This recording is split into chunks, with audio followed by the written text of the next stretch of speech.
Marine Sergeant James Harlow's shattered body lay bleeding on the scorched desert floor as his life ebbed away with each painful breath. The appearance of a wild white mare and her foal standing over his broken form wasn't a hallucination. It was the beginning of an impossible rescue. Before we continue, don't forget to subscribe to the channel, like the video, and comment where in the world you're watching from. Let's go.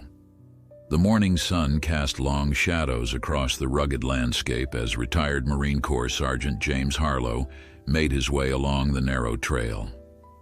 The Nevada desert stretched before him like an endless sea of amber and rust, punctuated by jagged rock formations that jutted toward the cloudless blue sky. James had been hiking since dawn, pushing himself as he always did, trying to outpace the memories that still haunted him 3 years after returning home from his final tour. At 52, his body carried the marks of his service, a slight limp from shrapnel in his right knee, scars across his torso that pulled uncomfortably when he reached too high. But it was the invisible wounds that drove him to these solitary treks through the wilderness. The quiet of the desert offered him something the therapy sessions and medication couldn't: space to breathe, to think, to remember how small his troubles were against the vastness of nature. Today he'd ventured farther than usual, drawn by rumors of wild horses in this remote corner of the national monument.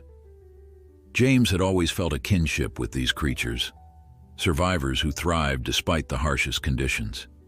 He'd grown up on his grandfather's ranch in Montana before enlisting, and the smell of horses still brought him back to simpler days, before the world had shown him its cruelest face. James paused at the edge of a steep overlook, breathing heavily as he surveyed the valley below. His canteen was nearly empty, and the midday heat had begun to make itself known. A distant movement caught his eye, a flash of white against the muted palette of the desert floor. He fumbled for his binoculars, his heart quickening.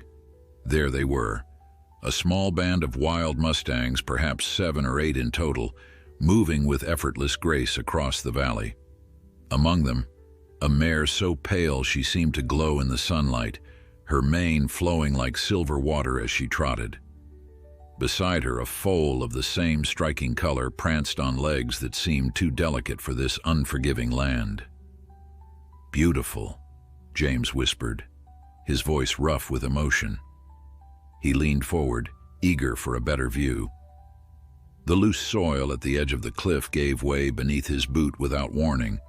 James felt a moment of weightless terror as the ground disappeared, his arms pinwheeling uselessly as gravity claimed him. His pack caught on an outcropping, spinning him violently before releasing. The world became a blur of brown and blue as he tumbled down the steep incline, rocks tearing at his clothing, his flesh. A sudden, searing pain exploded in his leg as it twisted beneath him, and then his head struck something hard. Darkness. When consciousness returned, it came in fragments. The relentless sun burning his exposed skin, the copper taste of blood in his mouth, the distant cry of a hawk circling overhead. James tried to move and was rewarded with waves of agony that threatened to pull him back into unconsciousness. His military training took over, forcing him to assess his situation through the pain. Broken leg, almost certainly. Ribs that screamed with every shallow breath. A head wound he couldn't see but felt in the sticky wetness matting his hair.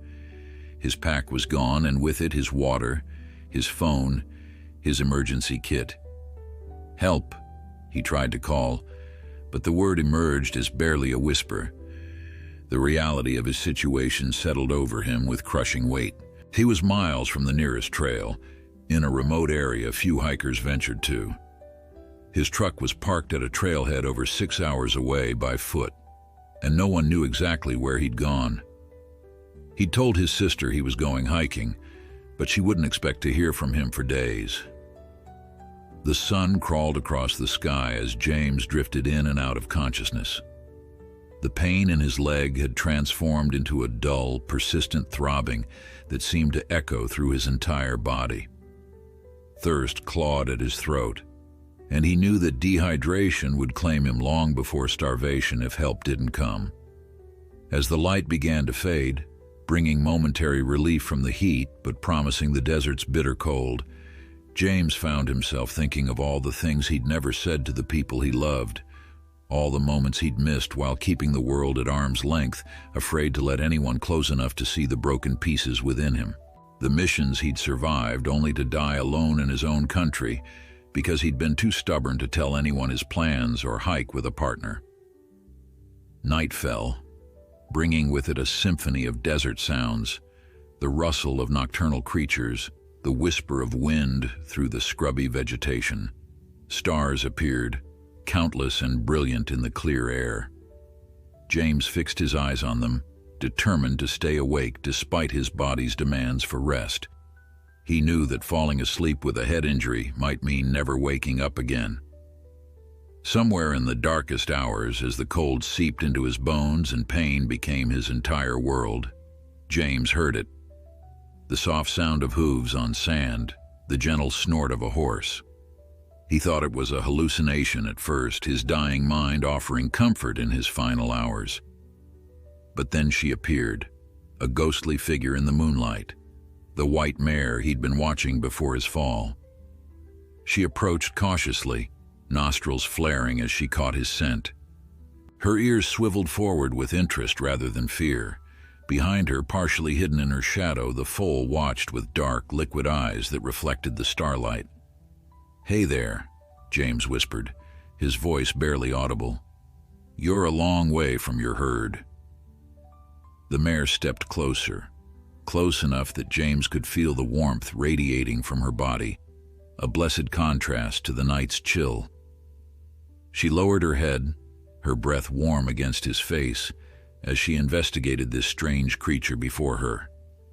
James remained perfectly still, afraid any movement might startle her away. To his amazement, the mare didn't flee. Instead, she settled on the ground beside him, her large body blocking the wind that had been cutting through his torn jacket. The foal, emboldened by its mother's actions, approached on spindly legs and lay down on James's other side, its small body pressing against his uninjured side. Tears filled James's eyes at this unexpected kindness. He'd seen animals do extraordinary things in his lifetime, but never had he experienced such deliberate compassion from wild creatures. The mare's body heat and the foal's gentle presence eased his shivering, allowing exhaustion to finally claim him. "Thank you," he murmured as his eyes closed. He didn't expect to wake again, but at least he wouldn't die alone in the cold. There was comfort in that thought as darkness claimed him once more. As dawn painted the eastern sky with tentative strokes of pink and gold, James stirred, surprised to find himself still alive. The mare and foal remained beside him, as if standing guard through the night. The pain in his leg and ribs remained, but the desert cold had not claimed him as he'd feared it might. He owed his survival to these unlikely companions. The mare rose to her feet as the light grew stronger, shaking dust from her coat. The movement jostled James, drawing a groan of pain from his cracked lips. The foal, startled by the sound, leapt up and darted a few paces away before turning back, curiosity overcoming caution. The mare snorted softly and pawed at the ground, her eyes fixed on James with an intelligence that seemed almost human. The foal, meanwhile, had overcome its initial nervousness and now pranced around James in a wide circle, occasionally stopping to stare at him with unmistakable curiosity. The sun continued its climb, and James knew that soon the desert heat would become unbearable. He needed water desperately, his tongue thick and swollen in his mouth. "You should go," James whispered to the mare. "Find your herd." His voice was barely audible, his throat painfully dry. The thought of these magnificent creatures staying with him only to watch him die was unbearable. The mare tossed her head as if in disagreement, then turned her attention to the foal, which had wandered a few yards away. She nickered softly, a sound that carried a clear command. The foal's ears perked up and it trotted back to its mother's side, receiving a gentle nuzzle before the mare turned and began walking away. James watched them go with a mixture of sadness and resignation. It had been a strange comfort to have them near, these wild beings who had shown him such unexpected kindness. But it was better this way. They belonged with their herd, not standing vigil over a dying man. To his surprise, the mare stopped after about 20 yards and looked back at him. She nickered again, this time louder, seemingly frustrated when James made no response. The foal, meanwhile, had begun to trot back toward James, stopping just a few feet away. It lowered its head and nudged James's outstretched hand, then turned and trotted back to its mother. James frowned, his pain-addled mind struggling to understand.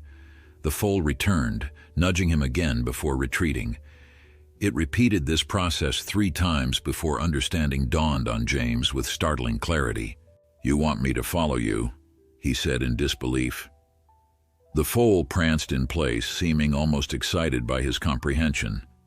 The mare remained where she was, watching this exchange with what James could only describe as patience. James took a deep breath, wincing as his ribs protested. If the horses were heading to water, following them might be his only chance at survival, but moving with his injuries would be agony, possibly impossible. Still, what choice did he have? With gritted teeth, James pushed himself into a sitting position. The world spun violently and he had to pause, breathing in shallow gasps until the vertigo passed. His left leg was definitely broken. He could see the unnatural angle even through his torn pants leg.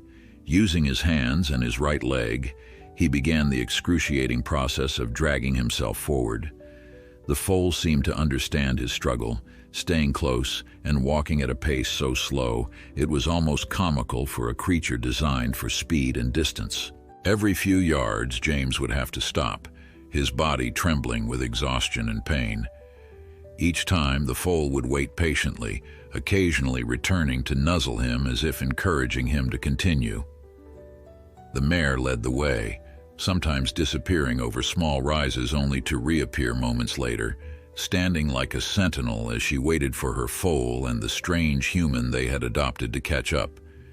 James lost all sense of time, his world narrowing to the next yard of ground, the next drag of his broken body across the unforgiving terrain. Just as he was certain he couldn't go any farther, the landscape began to change subtly. The hard-packed earth gave way to slightly softer ground. Vegetation, sparse but present, began to appear with greater frequency. The foal, sensing his flagging strength, stayed even closer, sometimes pressing its small body against James's side as if trying to help him stay upright. And then he heard it, the faint but unmistakable sound of running water. With renewed determination, James forced himself forward, following the mare as she picked her way down a gentle slope. The sound grew louder, and then he saw it. A narrow stream cutting through the desert floor, a ribbon of life in the barren landscape. James dragged himself the final few yards to the water's edge and collapsed. Using the last of his strength, he lowered his face to the stream and drank deeply, the cool water the sweetest thing he had ever tasted. He drank until his stomach cramped, then splashed water on his face and head, washing away some of the dried blood.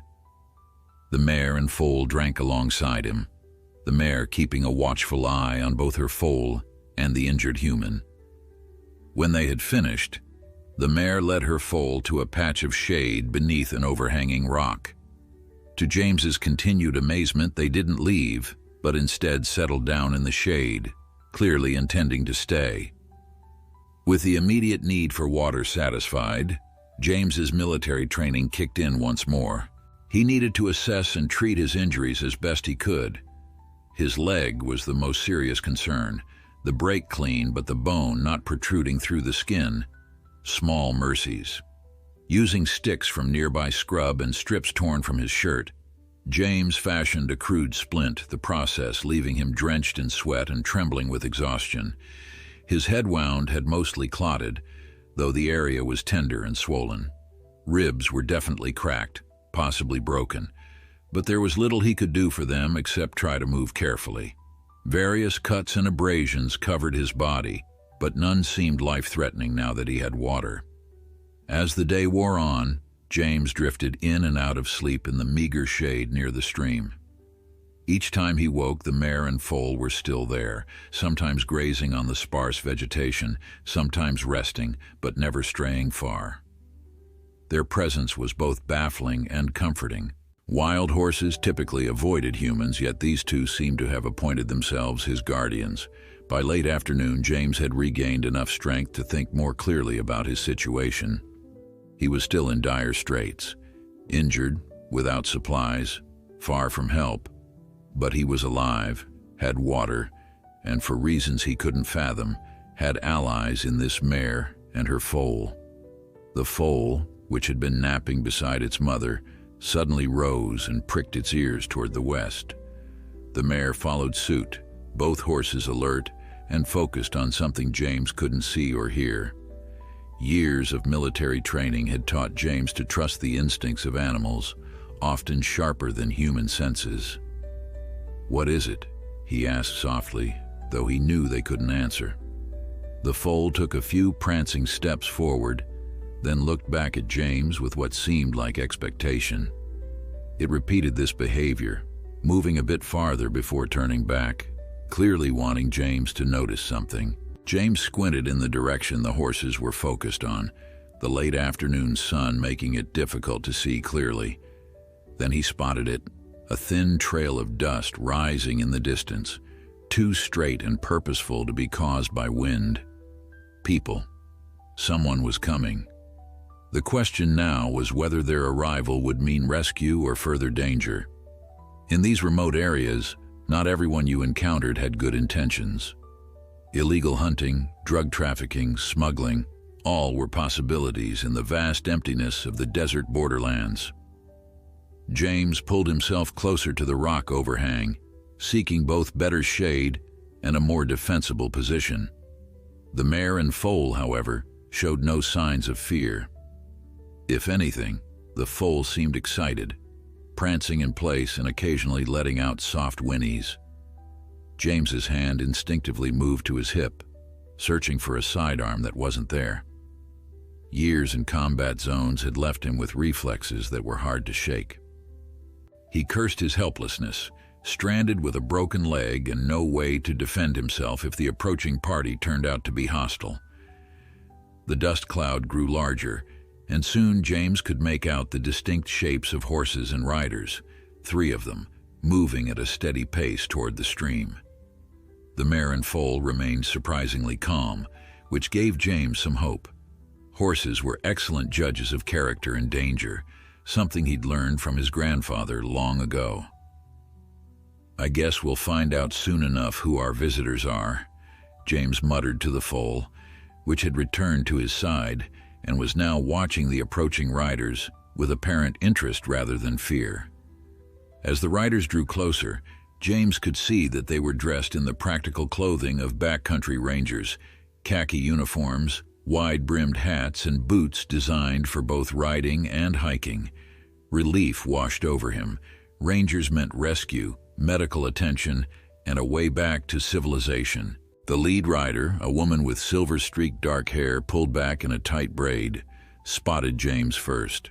She raised her hand, signaling to her companions, and they altered course to head directly for the rock overhang, where James had taken shelter. The mare moved between the approaching riders and her foal, not aggressive, but clearly protective. "Hello," the woman called out as they approached. "Are you in need of assistance?" James almost laughed at the formality of the question, given his obvious condition. "Yes, ma'am," he called back, his voice still raspy from dehydration despite his drinks from the stream. "Fell from the cliff up there yesterday. Broken leg, possible concussion, probably some cracked ribs." The woman dismounted smoothly about 20 yards away, approaching on foot with slow, careful movements, partly for James's benefit, he suspected, but mostly to avoid startling the wild horses. Her companions remained mounted, hanging back to give her space. "I'm Ranger Elena Vasquez," she said as she drew closer. "We've been tracking this mare and her foal since they separated from their band 3 days ago. Didn't expect to find them playing nurse to an injured hiker." There was a note of amazement in her voice as she took in the scene. The wild horses so close to a human, the crude splint on James's leg, the evidence of his painful crawl to water. "James Harlow," he replied. "And I think playing nurse is exactly right. They stayed with me through the night, kept me warm. The foal led me to water when I was about ready to give up. Never seen anything like it." Elena knelt beside him, her experienced eyes taking in his injuries with professional detachment. "That's remarkable. Wild horses don't typically approach humans willingly, let alone offer help." She glanced at the mare, who was watching them carefully but without aggression. "This mare is known to us. We call her Nieve, Spanish for snow. She's one of the oldest in the wild band that roams this territory. The foal is her first in many years, born late in her life." She turned back to James. "We need to get you medical attention. My colleagues have emergency medical training, but you're going to need more than we can provide in the field." As if understanding the conversation, the foal approached, nudging James's shoulder gently before retreating to its mother's side. The gesture wasn't lost on Elena, whose eyes widened slightly. "I've been studying wild horses for 15 years, she said quietly, "and I've never seen behavior like this. They're intelligent, emotional creatures, but this level of intentional care toward a human—" She shook her head. "It's extraordinary." One of the other rangers, a young man with a close-cropped beard, rode forward. "Radio's working. Helicopter can be here in about 45 minutes. They'll airlift him to Las Vegas." Elena nodded. "Good, let's stabilize him as best we can." She turned back to James. "Do you have anyone we should contact for you?" "My sister, Sarah," James replied. "She's my emergency contact. Number's in my wallet, if it's still in my pocket." His hand fumbled at his torn pants. Elena helped him locate the wallet, which had miraculously remained with him through his fall and subsequent journey to water. While the young ranger called in their coordinates for the helicopter, Elena and the third ranger, an older man with weathered features, began to properly splint James's leg and clean his wounds. Throughout their ministrations, the mare and foal remained nearby, watching the proceedings with what James could only describe as concern. Whenever James winced or grunted in pain, the foal would take a step forward before the mare would stop it with a soft nicker. "They really do seem worried about you," the older ranger commented as he wrapped a clean bandage around James's head wound. "Never seen anything like it in 30 years out here." "What will happen to them?" James asked, suddenly concerned for the well-being of the animals that had saved his life. "They're protected," Elena assured him. "We're just monitoring their movements as part of our conservation program. The foal is special. It's important for genetic diversity in the herd. We were concerned when they split off from the main band, but they'll reunite eventually." As the rangers worked, James found his thoughts drifting to the strange twist of fate that had brought these wild horses to him in his moment of need. Had they sensed his distress somehow? Was there some instinct that had drawn them to a dying man? Some ancient connection between horses and humans that transcended the boundaries between wild and tame? The sound of an approaching helicopter broke through his reverie. The mare's ears flicked forward at the noise, and she took several steps back, the foal hurrying to her side. "They're going to bolt when the helicopter gets closer," Elena said, a note of sadness in her voice. "Wild instinct is too strong." "I wish I could thank them properly," James said, watching as the mare and foal retreated further, though they didn't flee completely. "I think they know," Elena replied, her eyes on the remarkable animals. "Somehow, I think they understand exactly what they did for you." The helicopter appeared over the ridge, its rotors kicking up dust and sand as it began its descent. As predicted, the noise and wind proved too much for the wild horses. The mare turned and began to trot away, the foal at her heels. But then, in a moment that James would remember for the rest of his life, both horses stopped and looked back. The foal reared slightly, its front legs pawing at the air, before they both turned and galloped away, disappearing into the vast desert landscape. "Goodbye," James whispered, though his words were lost in the roar of the helicopter. "And thank you." The hospital room in Las Vegas was a stark contrast to the vast wilderness where James had nearly lost his life. Sterile white walls, the rhythmic beeping of monitors, and the faint antiseptic smell that seemed embedded in the very air. It was a world away from the open skies and untamed landscape he'd left behind. James had been in the hospital for 3 days now. The doctors had reset his broken tibia, wrapped his cracked ribs, and treated the various cuts and abrasions that covered his body.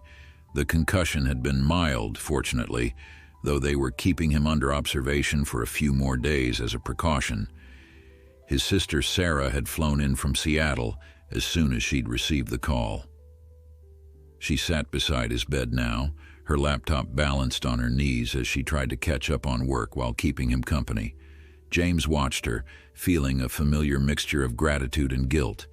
She'd dropped everything to be here just as she always did when he needed her. "You know," Sarah said without looking up from her screen, "when I said you should get out more, this isn't exactly what I had in mind." James smiled ruefully. Never did know how to do things halfway. Sarah closed her laptop and fixed him with the concerned look he'd come to know so well since his return from his last deployment. "The Rangers told me about the horses," she said quietly, "about how they stayed with you, led you to water. It's incredible, James. Like something out of a movie." James nodded, his mind drifting back to the white mare and her foal. "I keep thinking about them, why they stayed, what made them help me. Wild horses aren't supposed to do that." "Maybe they sensed something in you," Sarah suggested. "Animals can be more perceptive than we give them credit for."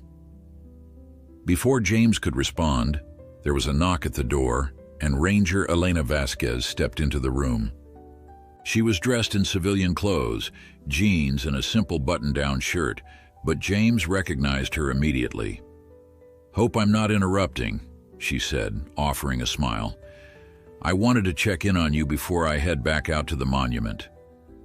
"Ranger Vasquez," James said, genuinely pleased to see her. "This is my sister, Sarah." The women exchanged greetings before Elena turned her attention back to James. "How are you feeling?" "Like I fell off a cliff," he replied with a wry smile. "But better every day. The doctors say I was lucky. If I hadn't gotten to water, if you hadn't found me when you did." Elena nodded, understanding the unspoken conclusion. "That's actually part of why I came. I wanted to show you something." She pulled out her phone and sat on the edge of the bed, scrolling through her photos before finding what she was looking for. "We've been monitoring the herd," she explained, turning the phone so James could see. On the screen was a photo of Neva and her foal, rejoined with a larger band of horses grazing on a sun-drenched hillside. They reunited with their band yesterday morning. Both are doing fine. James stared at the image, a surprising lump forming in his throat. The white mare, Neve, looked exactly as he remembered her, majestic and serene. The foal was prancing near her, its energy evident even in the still photo. "Thank you," he said simply. "I've been wondering about them." Elena smiled. "There's something else. Our wildlife biologists are fascinated by what happened. They'd like to interview you when you're feeling up to it, get your detailed account of the interaction." "Of course," James agreed readily. "Anything I can do to help understand what happened out there." "They have some theories already," Elena continued. Horses are herd animals with complex social structures and emotional lives. There's evidence that they can recognize distress in other species and sometimes respond with what looks a lot like empathy, but what Neva and her foal did goes beyond anything that's been documented before. Sarah leaned forward, clearly intrigued.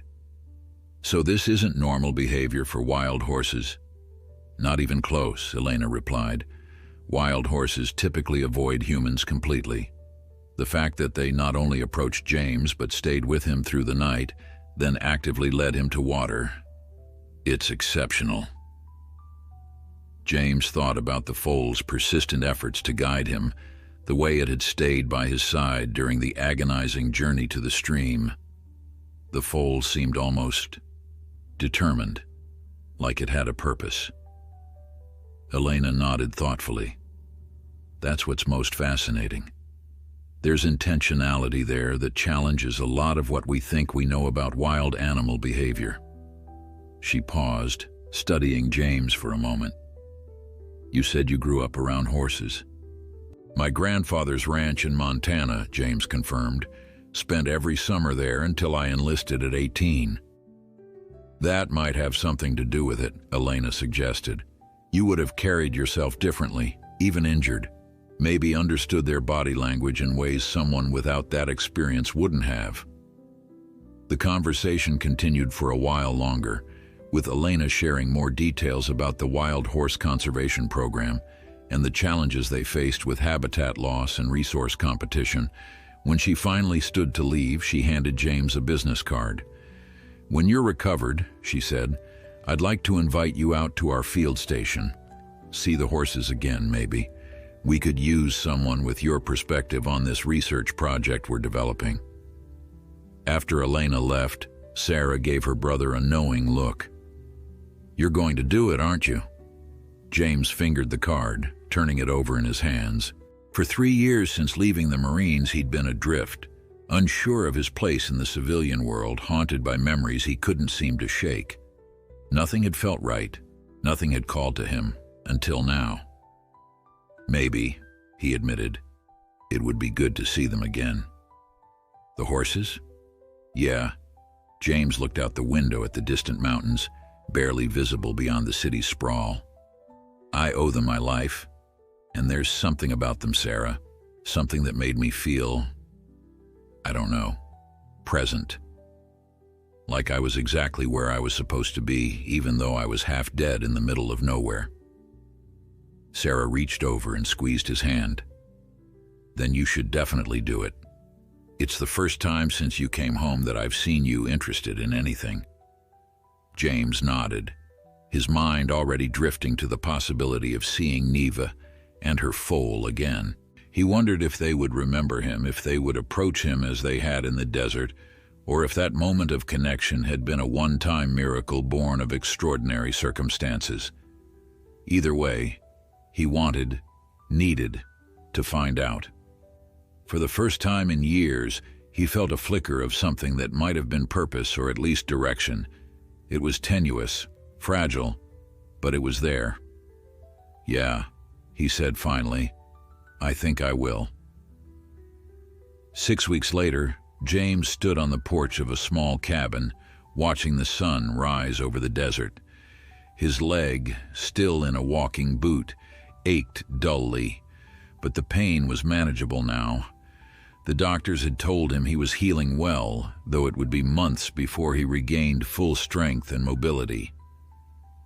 The cabin belonged to the Bureau of Land Management, one of several dotted throughout the monument that served as field stations for researchers and rangers. Elena had arranged for him to stay here during his work with the Wild Horse Research Team, a small group of scientists and conservationists studying the behavior and ecology of the wild mustangs that called this harsh landscape home.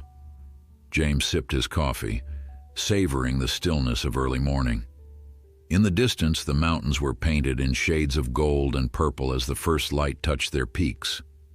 It was beautiful in a way that cityscapes could never match, raw, untamed, indifferent to human presence. The screen door creaked behind him, and Dr. Maya Ortiz stepped onto the porch. A wildlife behaviorist with 20 years of field experience, Maya had been leading the research project on wild horse social dynamics for the past 5 years. She'd been fascinated by James's story from the moment Elena had shared it. "Sleep well?" she asked, clutching her own mug of steaming coffee. "Better than I have in years," James admitted. There was something about the desert air and the absolute quiet of night that had helped quiet the restlessness that typically plagued his sleep. Maya nodded, understanding in her eyes. "It's a good place for healing, body and mind." She gazed out at the landscape. "We're heading to the eastern ridge today. Satellite tracking shows Neva's band has been grazing in that area for the past few days." James felt a flutter of anticipation in his chest. He'd been at the field station for 3 days, but weather and other logistics had delayed their planned expedition to observe the herd that included Neva and her foal. Today, finally, he might see them again. "I've been thinking about what you said yesterday," Maya said after a comfortable silence, "about how the foal seemed to be deliberately guiding you to water."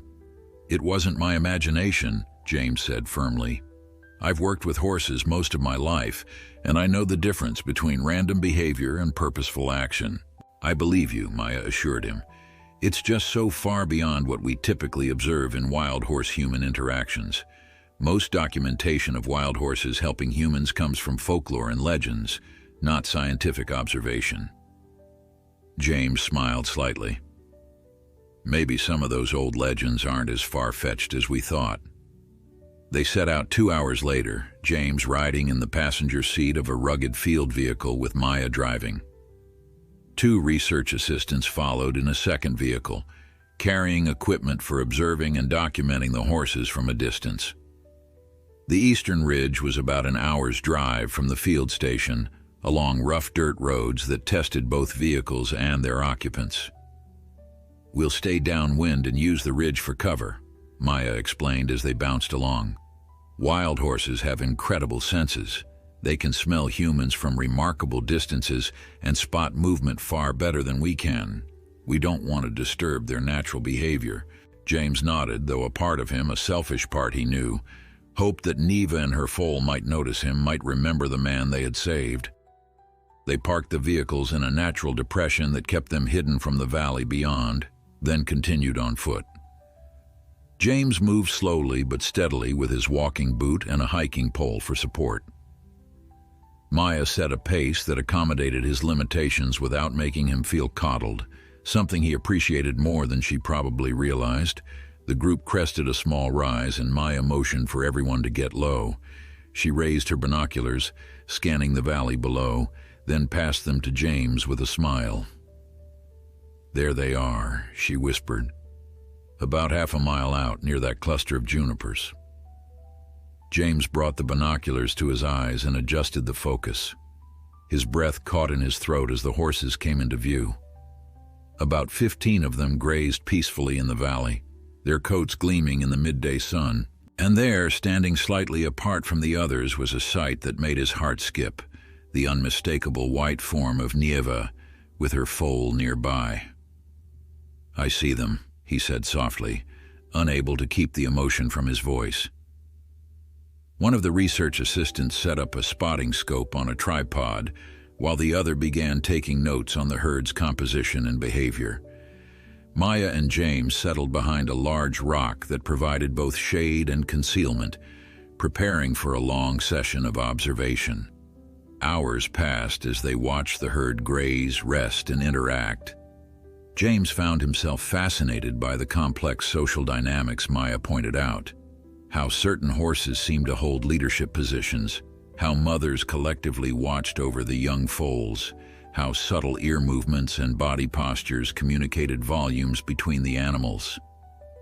"Look at that," Maya said suddenly, pointing to where Neve's foal was engaged in what appeared to be play behavior with 2 other young horses. "That's classic social development. They're learning boundaries, practicing movements they'll need as adults." James watched, smiling at the foal's antics. It had grown in the weeks since he'd last seen it, its body slightly more proportional, though still unmistakably juvenile. As he observed, the foal suddenly broke away from its playmates and trotted toward its mother, who had raised her head and was looking directly toward the ridge where the humans were concealed. "She spotted us," Maya whispered, "or smelled us, more likely." The entire herd was alert now, heads up, ears forward, assessing the potential threat.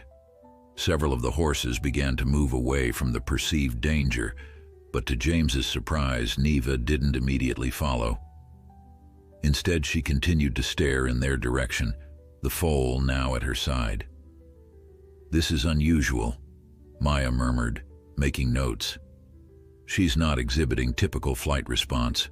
Without thinking, James slowly stood up, ignoring Maya's startled protest. He didn't approach. He knew better than to do that. But he allowed himself to be visible, a solitary human figure on the ridge. For a long moment, nothing happened. The distance was too great to see the mare's eyes clearly, but James felt certain she was looking directly at him. Then, in a gesture that drew gasps from the researchers, Neva bobbed her head up and down several times, a motion that any horseman would recognize as acknowledgement. "My God," Maya breathed. "She remembers you." The foal, as if taking a cue from its mother, pranced in place for a moment before both horses turned and rejoined their band, which had begun to move away at an unhurried pace. James stood watching until they disappeared from view, a complex mixture of emotions swelling in his chest. Recognition, connection, a bridge across species that defied simple explanation. "I told you," he said quietly. "It wasn't my imagination." Back at the field station that evening, the research team gathered in the main cabin to discuss what they'd witnessed. The small common room was lined with bookshelves containing field guides, research journals, and technical manuals. A large table in the center was covered with maps, notebooks, and laptops displaying data from the day's observations. "It's unprecedented," Maya said, her voice animated with excitement as she addressed the team. "A wild horse not only recognizing a specific human from a significant distance but showing deliberate acknowledgement. I've never documented anything like it." One of the research assistants, Ben, a graduate student specializing in animal cognition, leaned forward. "We need to be careful about anthropomorphizing," he cautioned. "There could be other explanations for the head-bobbing behavior." "Of course," Maya agreed.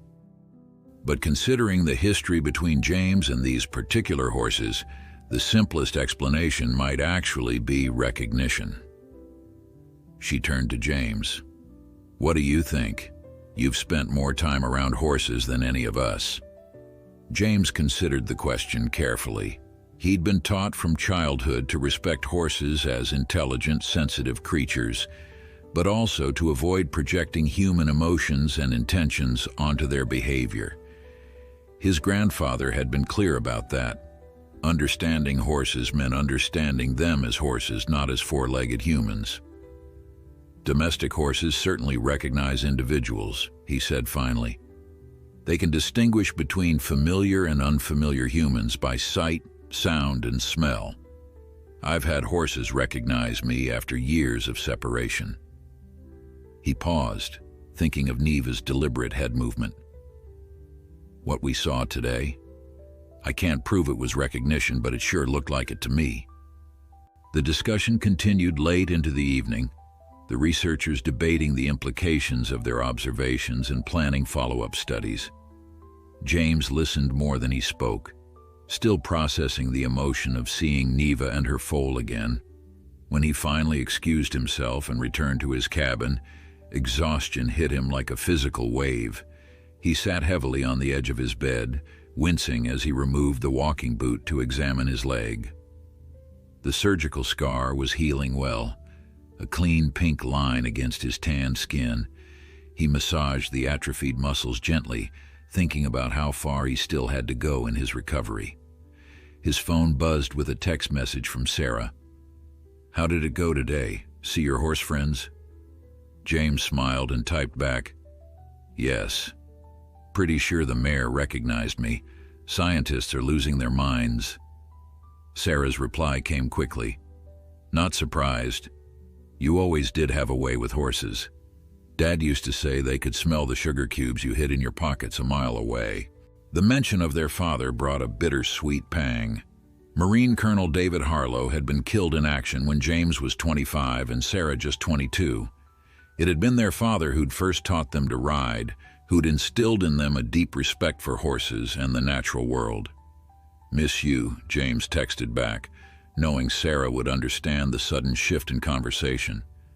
"This place would remind you of him. Miss you too. He'd be proud of where you are now." Would he? James wasn't so sure. After his medical discharge, he'd struggled to find direction, drifting from one temporary job to another, isolating himself from friends and family. The man who had raised him to face challenges head-on would hardly recognize the withdrawn, bitter person he'd become in the years following his injury. But being here, reconnecting with horses, with the wilderness, it felt like rediscovering a part of himself he'd thought was gone for good. Maybe that was what his father would be proud of, not where he was, but that he was finding his way back. James slept deeply that night, and for the first time in years, no nightmares disturbed his rest. Instead, he dreamed of galloping across open plains, the wind in his face, a sense of freedom he hadn't felt since childhood. The next morning brought clear skies and a decision from Maya. "I'd like to try something," she announced over breakfast. "We're going to set up observation blinds closer to the valley floor, where the herd has been grazing. I want to document more natural behavior without them being aware of our presence." "Won't they smell us?" James asked, recalling how quickly Neva had detected them the day before. "That's where these come in," Maya said, pointing to several canvas bags. "Blind construction scent elimination techniques. We'll be downwind, using materials treated to minimize human odor, and taking every precaution to remain undetected."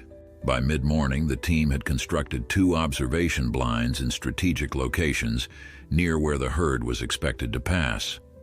James found himself paired with Maya in the larger blind, a carefully camouflaged structure that blended seamlessly with the surrounding terrain while providing excellent sightlines to the valley. "Now we wait," Maya said, settling in with her notebook and camera. "The satellite tracking puts them about 2 miles away, moving in this direction." The hours passed slowly. James found himself enjoying the peaceful stillness, the way it allowed his thoughts to settle and clarify. There was something meditative about watching the subtle shifts in light across the landscape, listening to the whisper of wind through the scrub, feeling the rhythm of his own breathing. It was early afternoon when the first horses appeared, moving unhurriedly through the valley in a loose formation. Maya tensed beside him, her camera ready, but remained absolutely still. James did the same, barely breathing as the wild band drew closer. Neva was near the middle of the group today, her white coat making her easy to spot even without binoculars. Her foal stayed close, occasionally darting away to investigate something before returning to its mother's side. Through the spotting scope, James could see the foal's coat was developing the same pure white as its mother's, unusual in wild horses where duns and bays were more common. The herd moved to within 100 yards of their position, close enough that James could hear the soft sounds of their movement, the gentle thud of hooves on earth, the swish of tails, the occasional snort. It was an intimate glimpse into their world, one that few humans ever experienced. For nearly an hour, the researchers observed in silent fascination as the horses grazed, groomed each other, and engaged in subtle social interactions that Maya documented with quiet narration into a small recorder. The horses seemed completely unaware of the human presence, behaving naturally and without the alertness they'd displayed the previous day. Then, without warning, the wind shifted. The change was subtle, but the effect on the horses was immediate. Several heads shot up, nostrils flaring as they caught the human scent. A ripple of tension moved through the herd, and they began to move away, not in panic but with deliberate caution. All except Neva and her foal. While the rest of the herd moved away at a steady pace, Neva and her foal remained, their attention fixed on the observation blind. The mare's ears were pricked forward in alert curiosity rather than fear, her body language showing interest rather than alarm. "This is remarkable," Maya whispered, her camera clicking rapidly as she documented the behavior. "She knows we're here, and she's deliberately choosing to stay." James watched in silent wonder as the foal, taking its cue from its mother, began to move forward with tentative steps. Neva followed, maintaining a protective position, but allowing the foal to lead their approach. "They're coming closer," Maya breathed, her voice barely audible.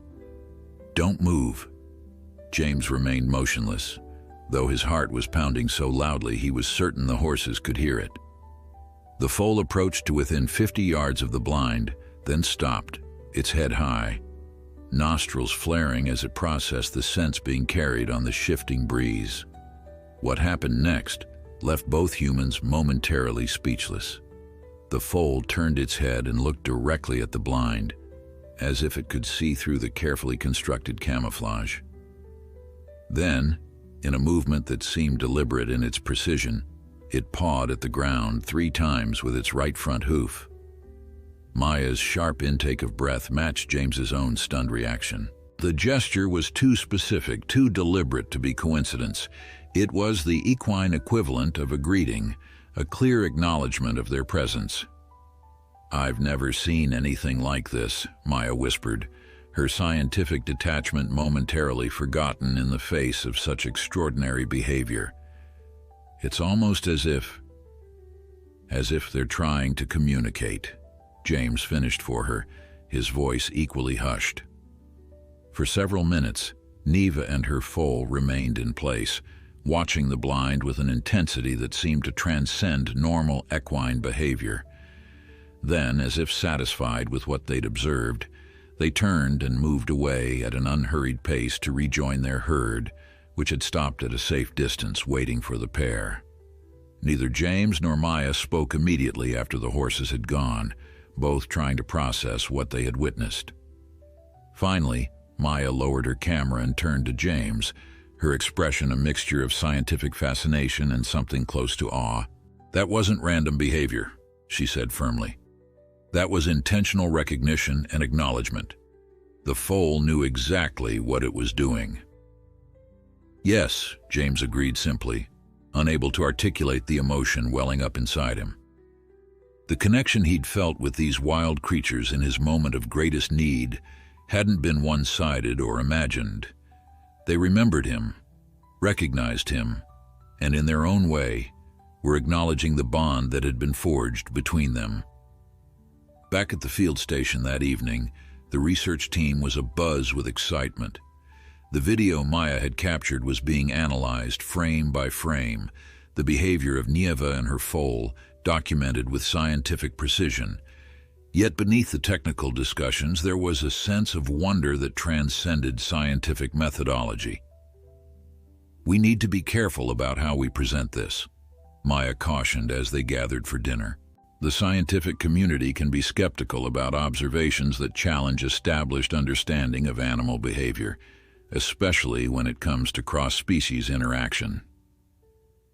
"You're worried they won't believe it," James said, understanding her concern. "I'm worried they'll dismiss it without proper consideration," Maya clarified. "We need more data, more observations. We need to establish a pattern of behavior that can be documented and verified." Ben, the graduate student who had earlier cautioned against anthropomorphizing, now seemed less certain of his position. "What we saw today goes beyond anything in the current literature on wild horse behavior," he admitted. "It challenges our understanding of how these animals perceive and interact with humans." As the discussion continued, James found his thoughts drifting to his grandfather. The old man had always insisted that horses understood more than most people gave them credit for, that they were capable of empathy and connection that went beyond simple conditioning or response to stimuli. Horses remember, he used to say. They carry the past with them, just like we do. At the time, James had dismissed it as the sentimental musings of an old horseman, but now he wasn't so sure. What other explanation was there for the way Neva and her foal had behaved? They remembered him, recognized him, and seemed intent on maintaining the connection that had been established in those desperate hours in the desert. Later that night, James sat on the porch of his cabin, staring up at the vast canopy of stars overhead. The desert night was cool and still, the silence broken only by the occasional call of a night bird or distant coyote. He thought about how close he had come to death, how different his life might have been, or rather, how it might have ended, if not for the intervention of these wild creatures. His phone rang, startling him from his reverie. It was his sister. "Hey," he answered, genuinely glad to hear from her. "You're up late." "Just checking in," Sarah replied. "How's the wild horse whispering going?" James smiled at her teasing tone. "You wouldn't believe me if I told you. Try me." So he did, describing the events of the day in detail, expecting skepticism but needing to share the experience with someone who knew him well enough to understand what it meant to him. To his surprise, Sarah didn't express doubt. "I believe you," she said simply when he'd finished. "Remember those stories Grandpa used to tell? About the horse that found its way home after being sold to a ranch 300 miles away? Or the mare that stood guard over her injured rider for 2 days until help arrived?" "Yeah," James said, the memories flooding back.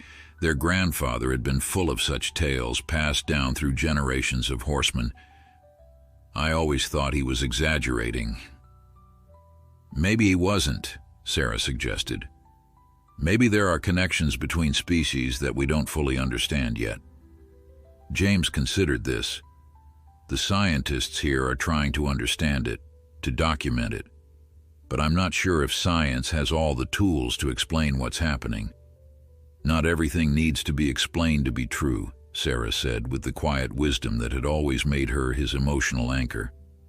"Sometimes it's enough just to experience it." They talked a while longer before saying goodnight, and James remained on the porch contemplating his sister's words. Science could document the behavior, analyze the patterns, propose theories to explain what he'd witnessed. But the feeling he'd experienced when the foal looked directly at their hiding place, when it deliberately signaled its awareness of their presence, that went beyond data and analysis. It was, he realized, a form of recognition that transcended species boundaries, a connection forged in adversity and maintained through some combination of memory, intelligence, and something that might be called empathy, for lack of a better term. The next morning brought news that shifted the trajectory of the research project. Elena Vasquez arrived at the field station just after breakfast, her expression a mixture of concern and determination as she gathered everyone in the common room. "The BLM has received a proposal for a roundup in this region," she announced without preamble. "They're citing resource management issues and overlap with grazing permits." A tense silence fell over the room. James, still new to the politics of wild horse management, looked to Maya for clarification. "A roundup means capturing wild horses," she explained, her voice tight, "usually by helicopter chase, forcing them into holding pens. From there, they're processed into the adoption system or sent to long-term holding facilities." "They're claiming overpopulation," Elena continued, "but our counts don't support that conclusion. The herds in this region are stable, with natural predation and resource availability keeping numbers in check." Ben leaned forward. "What about Neva's band specifically?" "They're in the proposed area," Elena confirmed. "If this goes through, they'd likely be among the first targeted. They're regularly visible from established trails, making them easy to locate. James felt a cold weight settle in his stomach. The thought of Neva and her foal being chased by helicopters, terrorized and captured, separated and confined. It was unbearable. "What can we do?" he asked, surprised by the intensity of his own reaction. Elena and Maya exchanged glances. "That's partly why I came to talk to you all," Elena said. "The research you're doing here could make a difference. If we can document unique behaviors, establish the scientific value of studying these specific horses in their natural environment, we could make a case for protecting this band as a research priority," Maya finished. "Exactly. The BLM has to balance multiple uses of public lands, but conservation and scientific research are part of their mandate. If we can prove there's something unique happening here, something that could advance our understanding of wild horse cognition and behavior, we need more data," Maya said decisively. "More documented interactions, more behavioral observations. We need to build a compelling scientific case." James listened as the researchers began strategizing, discussing methodology and documentation standards. His thoughts, however, kept returning to the foal, its deliberate pawing of the ground, its direct gaze that seemed to recognize him even through the camouflage of the blind. The thought of that vibrant young horse in a holding pen, separated from its mother and herd, filled him with a dread that felt personal, visceral. "I want to help," he said suddenly, interrupting the technical discussion. "Whatever it takes, I owe them that much." Elena studied him thoughtfully. "Your experience with them is already valuable to our documentation, but there might be something else." She hesitated. "It's unorthodox, but given what we've observed of their behavior toward you." "What are you thinking?" Maya asked. "A closer approach, controlled, documented, with all safety precautions in place. If these horses truly recognize James, if they're deliberately seeking interaction as the evidence suggests, that's extremely significant from both a behavioral and conservation perspective." The room fell silent as everyone considered the implications. Such an approach went against standard wild horse research protocols, which emphasized minimal human interference. But these circumstances were anything but standard. "You're talking about me approaching them directly?" James asked. "Out in the open?" Elena nodded. "Under very specific conditions, at a distance they determine, allowing them to approach or retreat as they choose. Full documentation, a safety team in place." She looked around the room. "I'm not suggesting we try to turn wild horses into pets, but if there's a genuine cross-species recognition and connection happening here, documenting it could revolutionize our understanding of wild horse cognition and potentially save this band from roundup." After much discussion, a plan began to take shape. They would set up in an area where the horses regularly grazed, with James positioned in clear sight but maintaining a non-threatening posture and distance. Cameras would document everything from multiple angles, and the rest of the team would remain hidden but ready to intervene if necessary, though no one expected the horses to become aggressive. That afternoon found James sitting cross-legged on a flat rock at the edge of a broad meadow where satellite tracking indicated Neva's band would likely appear. He wore the same clothing he'd had on during his original encounter with the horses, unwashed since then, hoping the familiar scent might help trigger recognition. "Comfortable?" Maya asked through the radio earpiece he wore. "As much as I can be," James replied quietly. "No sign of them yet?" "Not yet. Remember, just stay still when they appear. Let them make all the decisions about proximity and interaction." James acknowledged the instruction, then settled into waiting mode, something his military training had prepared him well for. The sun was warm on his back, but a light breeze kept the heat from becoming oppressive. Around him, the desert was alive with subtle movements and sounds, lizards skittering across rocks, insects humming, the occasional call of a hawk circling overhead. An hour passed. then another. James remained motionless, his mind drifting to memories of his grandfather's ranch, of the first horse he'd ever ridden, a gentle mare named Sadie who had carried him with patience as he learned the basics of horsemanship. His grandfather's voice seemed to echo across the years. "Horses can read your heart, boy. Be honest with them and they'll be honest with you." The faint sound of hoofbeats brought him sharply back to the present. He kept his body still but raised his eyes to scan the horizon. There they were, the band of wild horses moving with unhurried grace into the meadow, Neve's white coat unmistakable even at a distance. "They're here," he whispered into the radio. "We see them," Maya confirmed. "Stay exactly as you are." The horses spread out as they entered the meadow, some beginning to graze while others remained alert, keeping watch. They had noticed James. That much was clear from their body language, but they didn't immediately flee. Instead, they maintained a distance of about 100 yards, occasionally raising their heads to study him with cautious interest. Neve, however, showed less caution than the others. After a few minutes of observation, she began to move in his direction, her foal close behind. The rest of the band grew visibly tense, several horses snorting warnings, but Neva continued her approach with deliberate steps. James remained perfectly still, his breathing slow and controlled, his posture non-threatening. Inside, however, his heart raced with a mixture of anticipation and awe as the magnificent white mare and her foal drew steadily closer. 50 yards, 40, 30. Neve continued her approach with measured steps, her ears forward in curiosity rather than pinned back in fear or aggression. The foal stayed close to its mother's flank, but pranced with barely contained energy, its eyes fixed on James with what seemed unmistakably like recognition. "This is extraordinary," Maya whispered through the earpiece. "They're approaching voluntarily, showing clear intent. The cameras are capturing everything." James made no response, focusing entirely on remaining still and non-threatening as the wild horses drew closer. At about 20 yards, Neve stopped, her head high, nostrils flaring as she processed James's scent.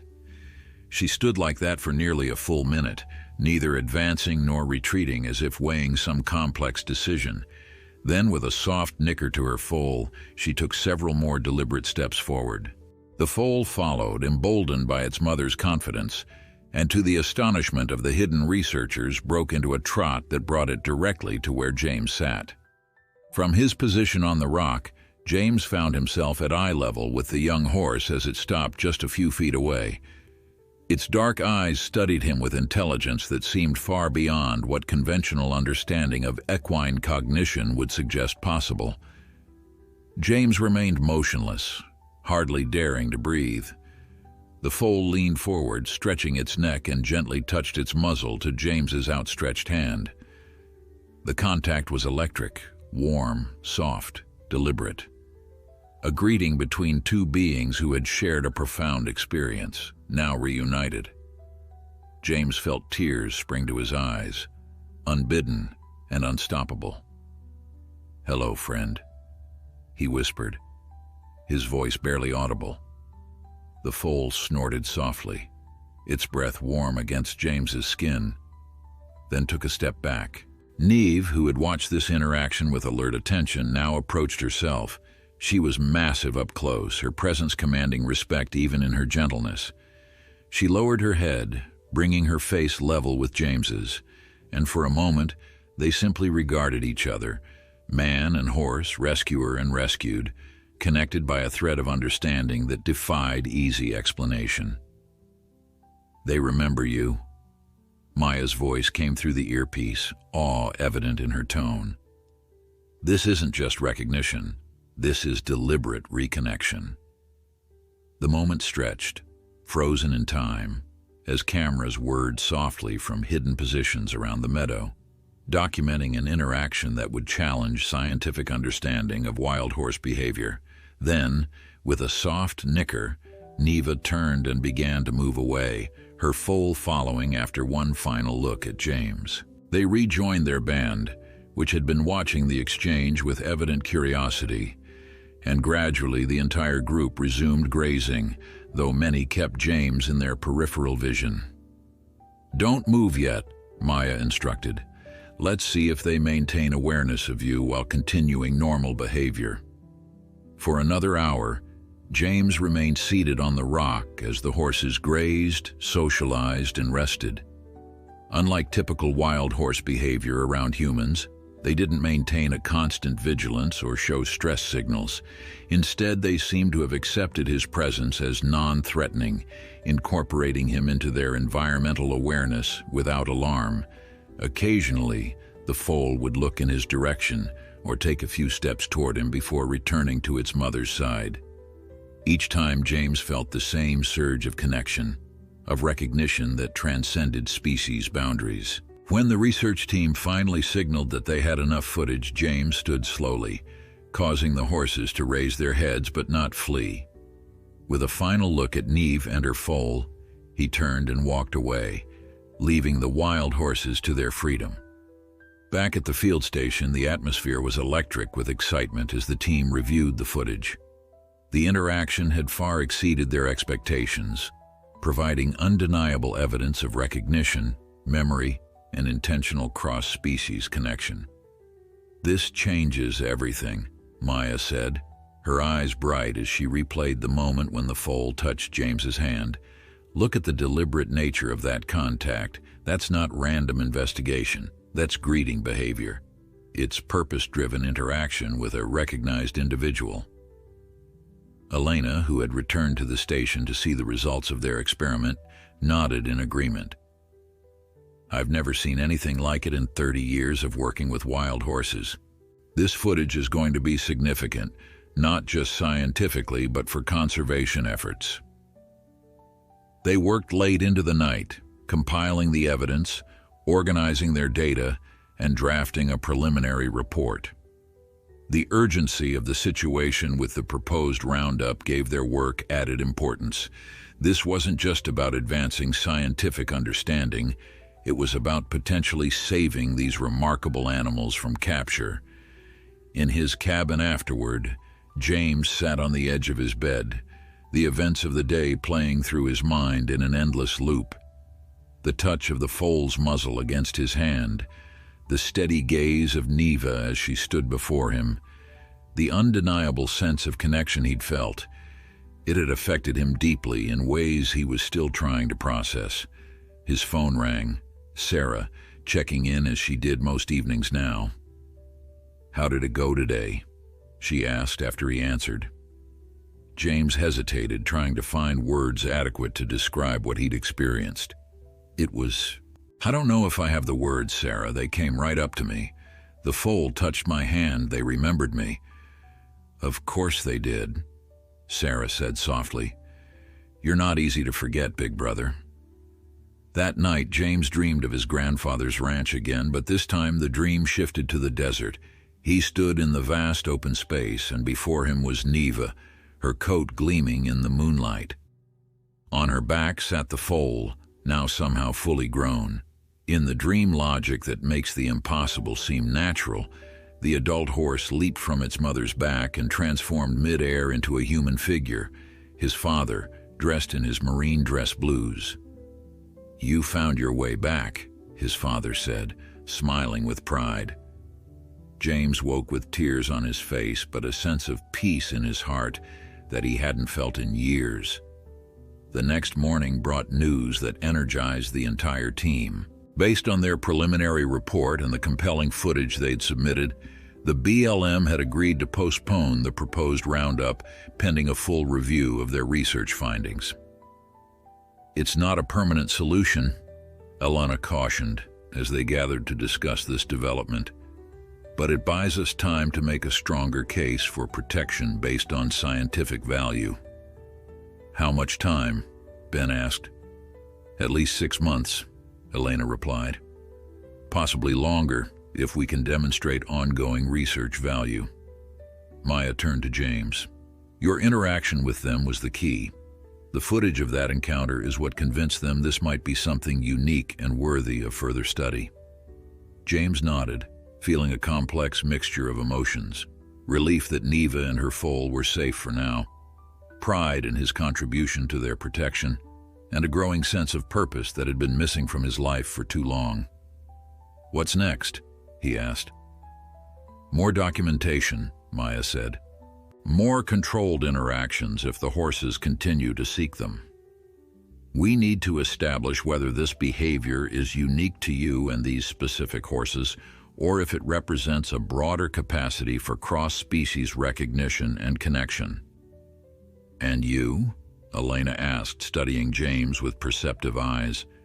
"Your contribution has already been invaluable, but your commitment was only for 2 weeks initially. That time is almost up." James didn't hesitate. "I'm staying," he said firmly, "if you'll have me." The decision felt right, as if pieces of a puzzle were finally falling into place. 3 years of drifting, of searching for meaning after his medical discharge, had led him here, to this remote desert, to these wild horses, to a purpose that resonated deep within him. Elena smiled. "We'd be glad to have you. Your connection with these horses is unlike anything we've documented before. And frankly, your military background and outdoor skills make you a valuable team member regardless." Over the next months, James became an integral part of the research project. His leg healed completely, allowing him to join tracking expeditions into the more remote areas of the monument. The walking boot was replaced by hiking boots as he regained strength and mobility. The nightmares that had plagued him since his last deployment grew less frequent, then rare, replaced by dreams of open spaces and wild freedom. The research progressed with methodical precision. They documented multiple interactions between James and Neve's band, each one adding to the growing body of evidence that these horses not only recognized him as an individual, but sought connection with him in ways that challenged conventional understanding of wild horse behavior. The foal, which Maya had officially named Salvador in her research notes, Savior in Spanish, grew rapidly, its white coat becoming more lustrous as it matured. Its boldness with James increased as well. During their controlled interaction sessions, Salvador would often approach directly, sometimes playfully, other times with a solemn curiosity that seemed beyond its years. "It's almost like he's checking on you," Maya observed after one particularly poignant interaction where Salvador had approached James, pressed his forehead briefly against James's chest, then trotted back to Neve. "Making sure you're still okay." James nodded, touched by the observation. "That's exactly how it feels." As winter approached, bringing colder temperatures and occasional dustings of snow to the higher elevations, the team compiled their research into a comprehensive report. The evidence they had gathered was compelling. Hundreds of hours of video documentation, behavioral analyses, and comparative studies that placed the interactions between James and the wild horses in scientific context. "The review board is meeting next week," Elena announced one evening as they gathered in the common room. The wind howled outside, rattling the windows of the field station. They'll make their final decision on the proposed roundup. The tension in the room was palpable. Despite the strength of their research, there were political and economic factors at play: ranching interests, resource allocation debates, budget constraints. Science alone might not be enough to protect Neve's band. "I've been thinking," James said into the silence, "about what else we might do if the review doesn't go our way." "What do you mean?" Maya asked. "I mean, there are other options, legal ones," he clarified quickly. "Public awareness campaigns, media involvement, partnership with conservation organizations. The story we have, it's powerful. It resonates with people." Elena nodded slowly. "You're right. The human element makes this different from typical conservation cases. A military veteran saved by wild horses who then works to save them in return. It's compelling narrative. Not just narrative, James insisted. Truth. These horses did save my life. That's not scientific data, but it's reality. And now we have the science to back up what I experienced, that there's something extraordinary about their capacity for cross-species connection. The day of the review board meeting arrived with clear skies and a biting chill in the air. Elena attended in person, while the rest of the team remained at the field station, alternately checking their phones for updates and trying to distract themselves with routine tasks. When Elena finally called late in the afternoon, they gathered around the speakerphone in tense silence. "They've made their decision," she said, her voice giving away nothing. A collective intake of breath, a moment suspended in time. "The roundup has been permanently canceled for Neva's band." The room erupted in cheers and relieved laughter. Elena continued once they'd quieted down. "Furthermore, they've designated the band as a special research population with protected status for ongoing behavioral studies. And they've approved funding for our project for an additional 2 years." That night, they celebrated with a bonfire under the desert stars. The flames cast dancing shadows across faces alight with triumph and relief.